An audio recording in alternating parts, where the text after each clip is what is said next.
Hello dear student, कैसे हैं आप सभी लोग। आई होप आप बहुत अच्छे होंगे और अपनी तैयारी आप कर रहे होंगे। सीजीएल 2022 का मेंस का पहले दिन का पेपर हो गया और उसका फुल एनालिसिस हम लोग इस वीडियो में करने वाले हैं प्यारे विद्यार्थियों।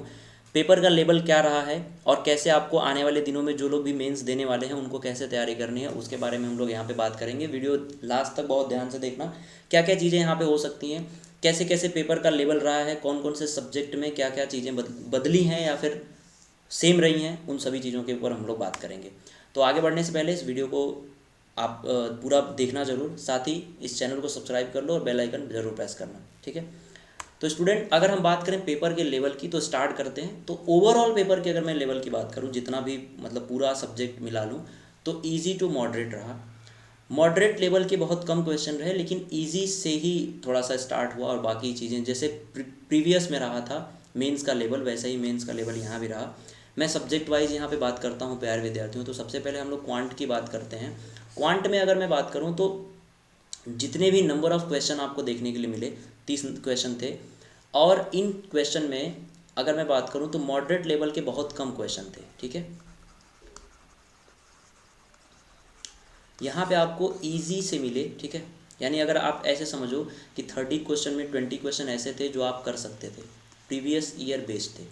20 क्वेश्चन ऐसे थे जो प्रीवियस ईयर बेस्ड थे। बाकी 5 क्वेश्चन 10 क्वेश्चन में थोड़ा सा मॉडरेशन आपका दे दिया गया था, थोड़ा सा चेंजेस आपको देखने के लिए मिला था। यानी बेसिकली अगर मैं बात करूँ, अगर आपने बहुत बेहतरीन तरीके से अपने नोट्स को रिवाइज़ किया होगा, प्रीवियस ईयर मेंस के लेवल को देखा होगा, तो फिर आपने आप यहाँ पे बहुत अच्छा प्रदर्शन किया होगा क्वांट में, ठीक है। अगर हम बात करें इंग्लिश की, तो प्यारे विद्यार्थियों इंग्लिश में भी लेवल वही रहा, क्योंकि ये दोनों ही सब्जेक्ट ऐसे थे जो कि मेंस में पहले भी पूछे जा चुके थे।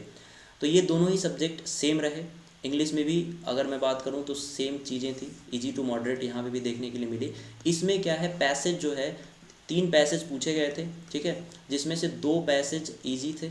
बाकी एक जो पैसेज था वो थोड़ा सा मॉडरेट लेवल का था, जिसमें थोड़ी सी प्रॉब्लम हो सकती थी। और अगर वोकैब का के मैं बात करूं तो वोकैब जिस हिसाब से पहले पूछा जा सकता था, जिस लेवल का पहले पूछा जाता था, जहाँ जहाँ से, वैसे ही वोकैब यहाँ पे भी पूछा था। बाकी ग्रामर के जो रूल्स प्यारे विद्यार्थियों हैं, जो आपके रिपीटेड रूल हैं उन्हीं पे चले आ रहे थे। जो भी क्वेश्चन पूछे गए थे रिपीटेड रूल पे क्वेश्चन पूछे गए थे।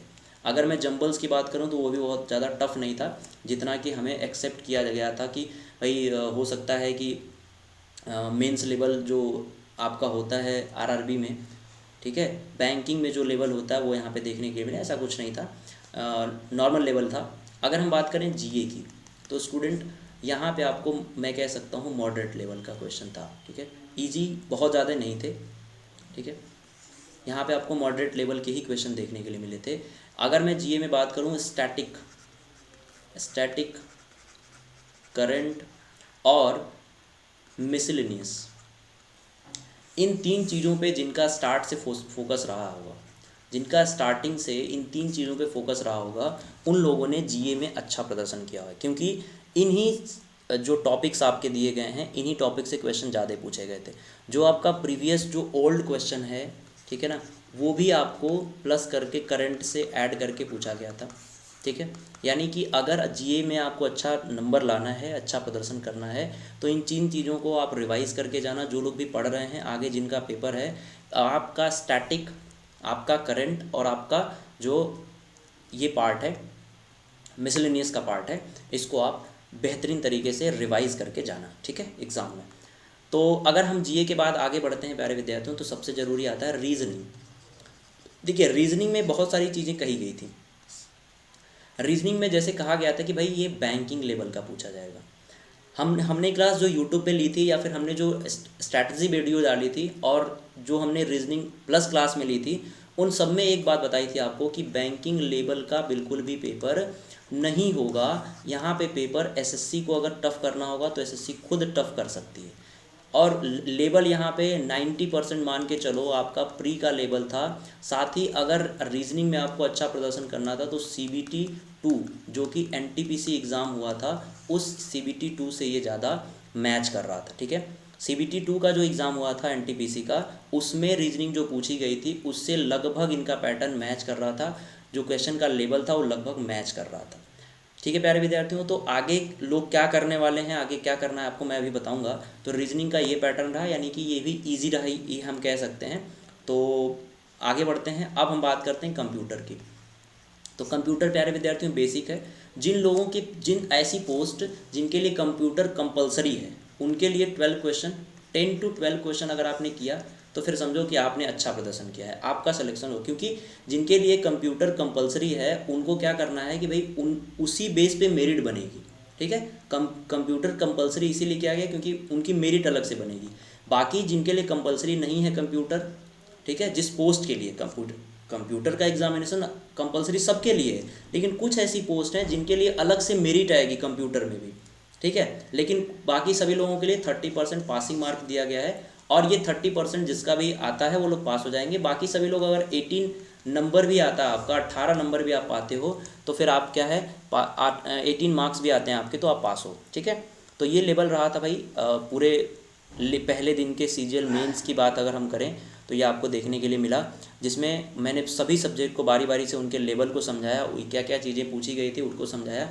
अब जो नेक्स्ट जिनका एग्ज़ाम है उनके लिए क्या करना है, सबसे पहले आप क्वांट में जितने आपके नोट्स हैं और जो मॉक आपने दिए हैं उनको ज़रूर देख के जाओ। ठीक है, रिवाइज, ठीक है, इस आर को याद रखो बस। इंग्लिश में वोकैब वगैरह जो आपने प्रीवियस में पढ़ा है, नई चीज़ों को पढ़ने की कोशिश मत करो।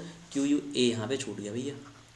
अब नई चीज़ों को पढ़ने की कोशिश मत करो, जो आपने पढ़ा है ग्रामर रूल जो प्रीवियस में पूछे जा रहे हैं, पूछे जा चुके हैं, कई बार रिवाइज जो रिपीट कर चुके हैं, उन ग्रामर्स रूल को आप पढ़ के जाओ। ठीक है, बाकी अगर हम बात करें कंप्यूटर की तो आपके पास नोट्स वगैरह होगा, आप वो पढ़ ही रहे होगे। सबसे ज़रूरी है रीजनिंग की, तो रीजनिंग वाले बच्चे एक बार NTPC CBT 2 का जो पेपर हुआ था उनसे भी चीज़ों को मैच करके एक बार देख लेना। क्वेश्चन का जो लेवल है उस लेवल के क्वेश्चन को एक बार सॉल्व करके चले जाना। ठीक है, एक बार इसको ज़रूर सॉल्व करना। ठीक है, रीजनिंग का। बाकी आपका जो प्रीवियस में आपने सॉल्व किया उसको रिवाइज बार बार करते रहो। अपनी जो चीज़ें हैं प्रीवियस में आपने जो पढ़ा है उसको छोड़ो मत। ठीक है, नई चीज़ तो बिल्कुल भी मत। अब नई चीज़ को आपको नहीं ट्राई करना है, न्यू आपको कुछ भी ट्राई नहीं करना है।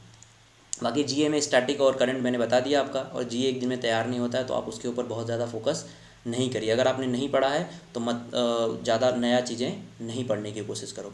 साथ ही प्यारे विद्यार्थियों, अनअकैडमी से जुड़ के आप अपनी तैयारी कर सकते हैं। किसी भी सेक्शन में अनअकैडमी के अगर आपको सब्सक्रिप्शन लेना है तो PMYT डिस्काउंट कोड यूज़ करो। PMYT डिस्काउंट कोड यूज़ करते ही आपको स्टोर बेनिफिट्स मिलेंगे, जिसमें आपको educator specific courses, batch specific courses, subject specific, और इसमें सबसे ज़रूरी अगर मैं कोई बात बताऊं तो ये है आपका इम्पोर्टेंट, क्योंकि आपने सब पढ़ लिया, बढ़िया बढ़िया एजुकेटर से पढ़ लिया आपने, अच्छे बैच में पढ़ लिया आपने, सब्जेक्ट अच्छे टीचर से पढ़ लिया, लेकिन जब तक आप टेस्ट नहीं दोगे तब तक आपके एग्जामिनेशन में नंबर बढ़ने वाले नहीं हैं। तो इस बात का ध्यान रखते हुए आपको अनअकैडमी से जुड़ के अपनी जो टेस्ट है, फुल लेंथ चाहे मिनी टेस्ट, इसको आपको देना है। सेशन वाइज टेस्ट होता है और डेली प्रैक्टिस होती है, जो कि आपके लिए बहुत ज़्यादा ज़रूरी है। पॉपुलर डिमांड पे रिकॉर्डेड बैचेज भी अब आपको मिलेंगे, जिसमें आपको सभी कोर्सेज़ के लिए स्टेट PCS एग्जामिनेशन तक के लिए आपको इम्पॉर्टेंट है, ये आप उसके लिए पढ़ सकते हैं केवल 2699 में। साथ ही CGL 2023 के लिए जो एग्जामिनेशन होने वाले हैं, ऑल इंडिया रैंकर बैच 2 मार्च से इसके स्टार्ट हैं। GS का महापैक केवल और केवल आपको 664 में मिलेगा। यहाँ पे आपको नोट्स मिलता है प्यारे विद्यार्थियों, ये आपके कम टाइम में फुल्ली रिवाइज होने के लिए बहुत ज़्यादा ज़रूरी है। अगर मैं बात करूँ, नोट्स आपका PDF फॉर्म में भी होता है, और प्लस आप जो है वो बुक के फॉर्म में तो आपको प्रोवाइड करा ही जाएगा, जिससे आपकी रिवीजन हो सकता है। मान लो कहीं बाहर चले गए आप और आपका एग्जामिनेशन जो है बहुत ज़्यादा इमरजेंसी है, आप बाहर हो, तो वहाँ पे आप PDF वाले नोट से पढ़ सकते हो। तो ये सभी स्टोर बेनिफिट्स लेने के लिए आपको डिस्काउंट कोड PMYT यूज़ करना है। और जो लोग भी आगे जाने वाले हैं, अपने मेंस के एग्ज़ाम देने वाले हैं, उनके लिए बहुत बहुत बधाई हो पहले से, और बेस्ट ऑफ लक। एग्जामिनेशन बहुत अच्छे से करके आओ और सारा लेवल आप समझ के जाओ। जो मैंने इस वीडियो में बताया वो ज़रूर करना, आपके लिए बहुत ज़्यादा बेनिफिशियल होगा। Thank you so much, bye bye.